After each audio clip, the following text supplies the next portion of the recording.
An absolute bombshell just dropped on the crypto industry as the SEC is now suing Binance for what they call securities violations. Now, this is something that many of us are not all that surprised by, and what many of us figured would happen at some point. So in today's video, we're going to go over exactly what is going on with this suit, what we can expect from it, why I believe that you should be taking your money off of not only just Binance, but most centralized exchanges in general, and then how we're going to go about it from this point forward. So with that said, let's get into the computer here and let's talk about this suit.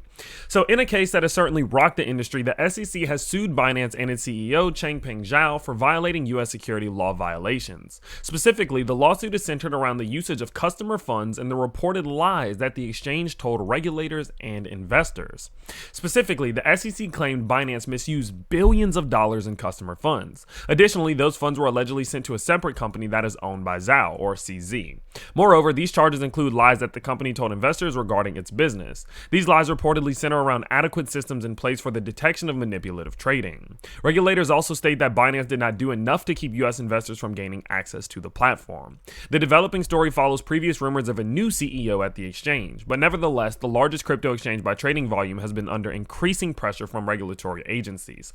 Still, the Justice Department is currently observing the exchange for allegations of money laundering practices. So what we can see here is that they're not only targeting Binance because they allowed U.S. customers to gain access to their platform, which in reality they kind of did, but they're also saying that there were billions of dollars being misused of customer funds. Now, if we think back to FTX and everything going on there, that thing pretty much collapsed due to customer funds being used for things that they weren't saying they were being used for, and so that's what they're trying to kind of tie this in together with. Now, personally speaking, I don't really put Binance and FTX in the same playing field. I just genuinely personally don't see that being a similarity. I think that CZ does come across as a little bit more genuine and have the right intentions towards the crypto industry, but of course you never can know until things do come to light. Well, my camera died, but the show goes on. So in response to everything that did come out, we can see here that CZ came out and said "for." Now, of course, as many of you know, "for" is his code word for basically just ignore the FUD, don't believe all the BS, and just keep pushing forward.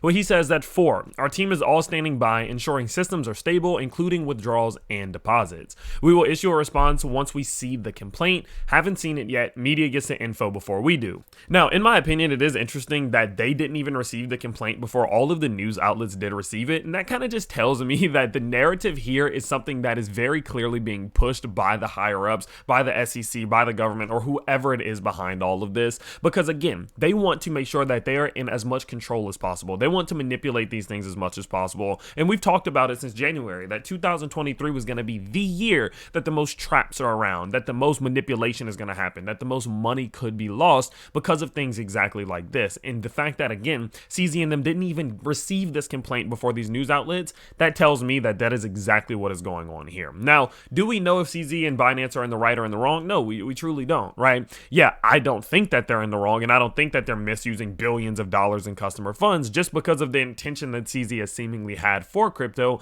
but you can never really know. But what I can say is that whether they are in the right or whether they are in the wrong will come to light eventually. But in the meantime, keeping your crypto, keeping your money on an exchange of this nature is just simply not a good idea. Now, I understand people are going to say, well, titles like this one are what cause bank runs, but listen, you have to understand the reality here is that your money is not safe unless it is with you, self-custodial and an external wallet, and even some external wallets have problems here and there. Look at the Atom and Atomic wallet. So what you need to understand is that while we're in this process, no matter whose side you're on, no matter what you believe to be true and what to be, false, at the end of the day, what is true is that keeping your money on a centralized exchange does nothing but put you at increased risk. And there is no point, especially with a bull market coming up, of risking losing some of your crypto that could be worth 5, 10, 15, 20 times more than it is right now. And so moving forward, as this does continue to play out, I will update you as all of the interesting news and information and updates do come out. So make sure you do subscribe to the channel. But in the meantime, make sure you're taking control of your crypto and make sure that you are not leaving it on just Binance, but any centralized exchanges at all. So with that said, make sure you do stay tuned for the next update, and I'll see you all next time. Peace.